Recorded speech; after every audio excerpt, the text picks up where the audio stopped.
Shalom pemirsa dimanapun Anda berada. Kembali kita bertemu dalam video Sekolah Sahabat 10 menit yang pada pekan ini kita akan masuki pelajaran ke-11 dengan berjudul Dari Pertarungan Kepada Kemenangan. Dari lokasi The Icon Cosmo, BSD, Tangerang Selatan. Saya akan membacakan hafalan yang tertulis dalam Daniel 10 ayat yang ke-19. Dikatakan demikian. Hai engkau yang dikasihi, janganlah takut, sejahtera engkau, jadilah kuat, ya jadilah kuat.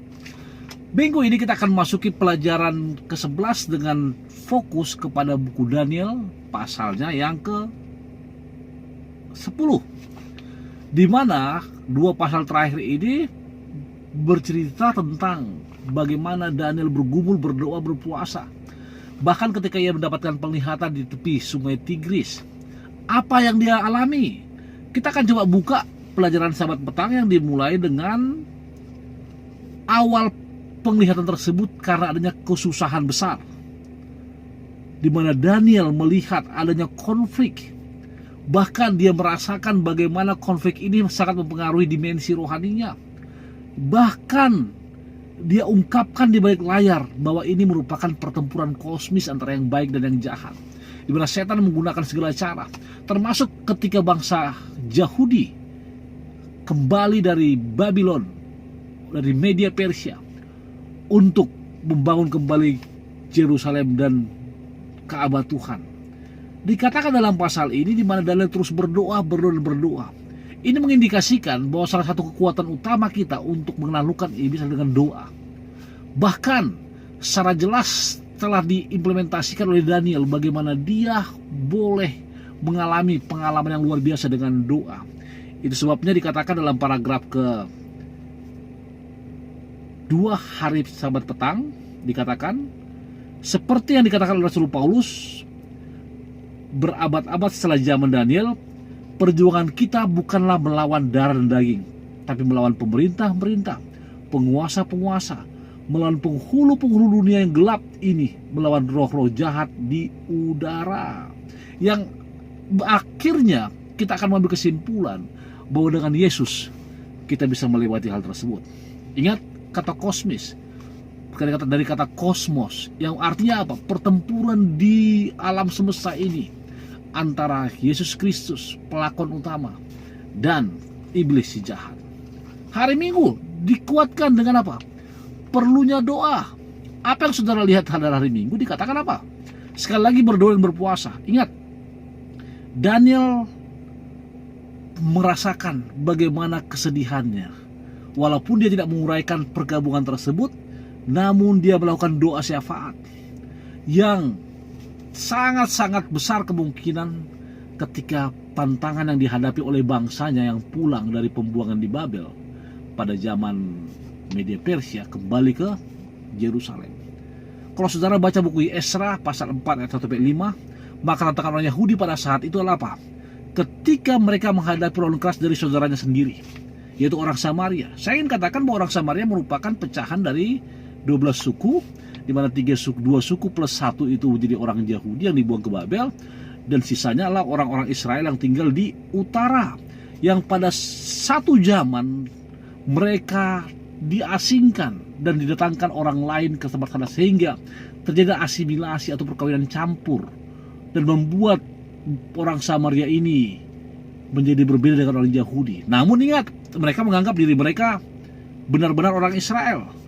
Bahkan selama orang Yahudi di Babylon, mereka terus melakukan ritual di Gunung Gerizim, di mana mereka menganggap Gunung Gerizim merupakan tempat di mana melakukan ritual. Dilakukan oleh orang Samaria berusaha memberikan laporan palsu ke Raja Persia, bahkan menghasutnya untuk menghentikan pekerjaan pembangunan.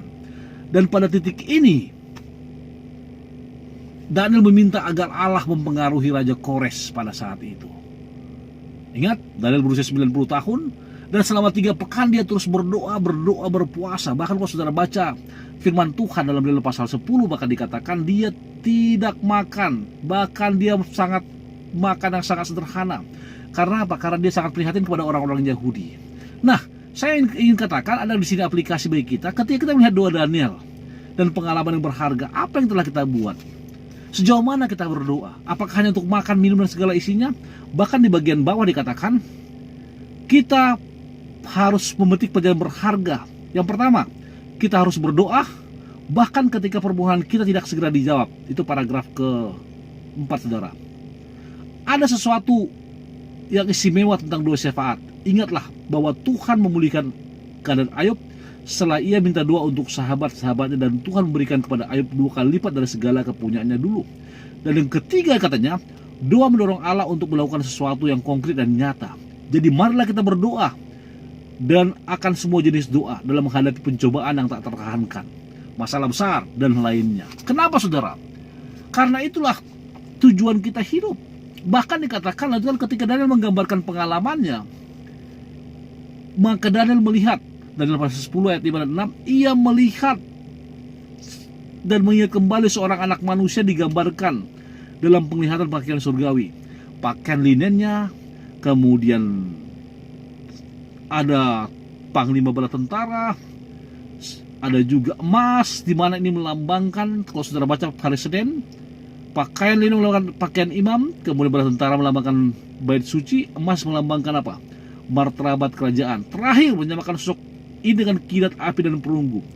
Artinya ini semua menggambarkan keimamatan. Dalam penglihatan itu pun Daniel melihat yang luar biasa. Ini merupakan gambaran Yosua, bagaimana Yosua pernah melihat panglima bala tentara Tuhan mirip seperti itu. Bahkan pemimpinnya dikatakan apa? Sama diterjemahkan sebagai Michael, di mana pada akhir pelajaran kita akan mengetahui Michael adalah siapa? Yesus Kristus. Bahkan dikatakan orang-orang yang bersama Daniel ketakutan, dan Daniel sendiri jatuh pingsan ke tanah. Kenapa, saudara? Seorang yang sangat khawatir, takut, tidak bisa menahan lagi, makanya dia jatuh pingsan. Namun dalam penglihatan tersebut Daniel menunjukkan bahwa Allah mengendalikan sejarah. Apa yang dibuat? Saudara lihat hari Selasa, dia disentuh oleh Gabriel. Ingat, saya ingin kasih tahu, Gabriel merupakan salah seorang malaikat dari jenis serafim. Karena ada 2 jenis malaikat di dalam Alkitab, yaitu malaikat kerubium dan serafim. Kerubium adalah malaikat yang adalah sitar tata Allah, dan serafim merupakan malaikat yang menjadi messenger atau juru kabar. Nah, apa yang disentuh dia? Daniel yang pingsan disentuh. Sentuhan pertama katanya memungkinkan Daniel untuk apa? Berdiri, mendengar kata-kata, lalu berkata, malaikat, janganlah takut Daniel, sebab telah didengarkan perkataanmu sejak hari pertama engkau berniat untuk mendapatkan pengertian untuk merendahkan dirimu di hadapan Allah. Paragraf pertama. Sentuhan kedua adalah memungkinkan Daniel untuk berbicara, di mana dia mengungkapkan hatinya, perasaannya kepada Tuhan, dan dengan bibirnya ia membuka mulutnya berbicara, kataku kepadaku di depanku. Apa kata Daniel? Tuhanku, oleh sebab penglihatan itu aku ditimpa kesakitan dan tidak ada lagi kekuatan padaku. Masakan aku hamba Tuanku ini dapat berbicara dengan Tuanku? Bukankah tidak ada kekuatan padaku dan tidak lagi napas padaku? Jadi Tuhan hanya berbicara pada kita ketika kita dengan sungguh-sungguh ingin menyampaikannya. Yang sentuhan ketiga memberikan Daniel kekuatan, bahkan menghiburnya. Bahkan malaikat itu menghibur dan mengatakan, hai engkau yang dikasihi, janganlah takut, sejahteralah, jadilah kuat, seperti ayat hafalan kita. Kenapa? Karena Tuhan ingin memastikan dengan mengirim malaikat Gabriel bahwa semuanya dalam kontrol Tuhan. Dengan kata lain, paragraf ke-4 bagian bawah, penglihatan yang mengikuti pasal 11 akan jadi pasal yang dimaksud mendorong Daniel menanggapi duka dan meditasi atas situasi saat di Yerusalem. Dengan Allah di pihak kita, maka kita dapat memiliki kedamaian, bahkan kita dapat menghadapi kesengsaraan. Sentuhan penuh kasih yang memungkinkan kita untuk melihat masa depan yang penuh harapan. Apa kata saudara? Sentuhan penuh kasih. Untuk itu kenapa kita khawatir? Hari Rabu dan Kamis mengatakan akan ada pertarungan yang sangat besar, di mana dikatakan bahwa Raja Persia adalah Kores. Ada terindikasi entah seperti menghalangi, walaupun dia membiarkannya, itu akibat pengaruh. Maka dikatakan di sini, dan perang kosmik yang terjadi di balik layar sejarah manusia yang membuat Daniel mulai berdoa. Kenapa? Ingat saudara, pemerintah, penghulu, atau siapapun digunakan oleh setan itu apa? Untuk menggagalkan atau menghentikan. Ini menunjukkan di belakang Raja Manusia berdiri agen spiritual yang menghasut Kores untuk menghentikan orang-orang Yahudi membangun kembali bait suci. Ingat konteksnya pembangunan bait suci. Namun bagaimanapun itu, Michael atau Yesus Kristus dengan permohonan kita, dengan doa kita akan terus datang untuk menyelamatkan kita. Apa pertarungan yang terjadi di sana? Dikatakan pada paragraf pada pelajaran hari Rabu bagian tengah, dikatakan 3 minggu lamanya Gabriel bergumul dengan kuasa-kuasa kegelapan, berusaha melawan pengaruh-pengaruh yang bekerja pada pikiran Kores. Dan sebelum pertandingan berakhir, Kristus sendiri datang membantu Gabriel. Bahkan pemimpin orang Persia berdiri 21 hari lamanya menentang aku, kata Gabriel. Tapi kemudian Mikael, salah satu pemimpin terbuka, datang menolong aku dan meninggalkan dia di sana dengan raja-raja orang Persia. Artinya apa? Alfa Omega. Jilid 4 halaman 172 dikatakan hari Rabu, segala yang surga dapat lakukan demi keselamatan umat Allah telah dilakukan. Pada akhirnya kemenangan diraih, kekuatan-kekuatan musuh dapat ditanggulangi pada zaman Kores dan sepanjang zaman Kambises putranya yang memerintah 7,5 tahun lamanya. Kuasa doa saudara, kuasa puasa, sehingga apa? Pembangunan berjalan lancar, tantangan bisa dilewati. Bahkan Allah mengirimkan malaikat sendiri, bahkan Mikael yang merupakan perutusan dari Yesus Kristus pun ada di sini. Artinya apa? Kemenangan di tangan. Karena apa?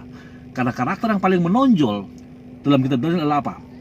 Anak manusia atau panglima bala tentara. Michael yang disebut malaikat agung berperang melawan iblis dan membangkitkan Musa merupakan Yesus Kristus. Kerajaan Persia semua lemas. Saudara-saudaraku, sebagai kesimpulan saya ingin katakan, saudara baca paragraf ke-2 hari Kamis, ketika kita menghadapi kekuatan jahat, kita dapat memiliki iman kepada Yesus sebagai penolong kita dan pemenang kita. Dia mengalahkan iblis di awal pelayanan publiknya. Selama kehidupan di dunia, dia mengalahkan iblis di padang gurun ketika disarang oleh godaan. Dia membebaskan manusia dari kuasa kegelapan. Yesus mengalahkan kejahatan bahkan ketika disamarkan balik upaya Petrus untuk mencegahnya bergerak ke Golgota. Artinya apa saudara? Kadang-kadang kita melihat dari segala sesuatu yang buruk, namun kekerasan, amoralitas, korupsi, dan penyakit muncul di mana-mana. Bahkan semua kekuatan tersebut bisa kita lewati asal kita percaya kepada Kristus. Tuhan berkati kita, kita berdoa. Bapa di sorga, terima kasih Tuhan pelajaran yang indah di mana penglihatan Daniel boleh terimplementasi mengubah kami untuk berdoa, berpuasa, bahkan berserah penuh kepada Michael atau Yesus Kristus tersebut. Berkati hamba-Mu, para pemirsa di mana mereka berada. Terpuji nama Tuhan, lalu saya berdoa. Amin.